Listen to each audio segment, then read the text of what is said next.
Des milliers d'Ontariens ont participé à la marche annuelle de la Fondation canadienne du cancer du sein. Vous le savez, les dons vont à la recherche pour vaincre la maladie.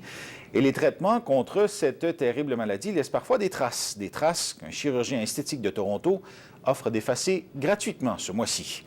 Stéphane Blais nous explique.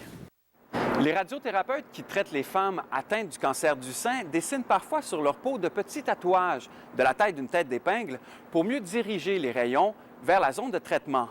Ces traces sont permanentes. Un chirurgien torontois offre de les enlever gratuitement pendant tout le mois d'octobre.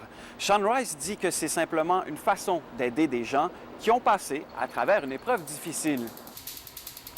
Pour ce faire, il utilise un nouveau laser appelé PicoSur. Avec cet appareil, effacer un tatouage ne prend qu'une minute.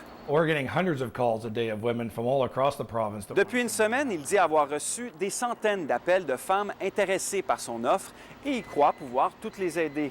Habituellement, un tel traitement coûte quelques centaines de dollars et n'est pas couvert par l'Assurance santé de l'Ontario.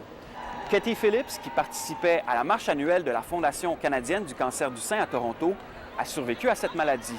Maybe it helps them recover a little faster. Elle dit que cette intervention peut sans doute aider des femmes à récupérer plus rapidement, car pour certaines, ces tatouages rappellent des souvenirs douloureux. Les effacer permet d'oublier et de se sentir mieux. La marche annuelle se déroulait dans 64 villes canadiennes, dont Sudbury. L'an dernier, l'événement avait permis d'amasser 27 millions de dollars pour la recherche et la prévention du cancer. Une Canadienne sur 9 sera, au cours de sa vie, atteinte du cancer du sein. Ici Stéphane Blais, Radio-Canada, Toronto.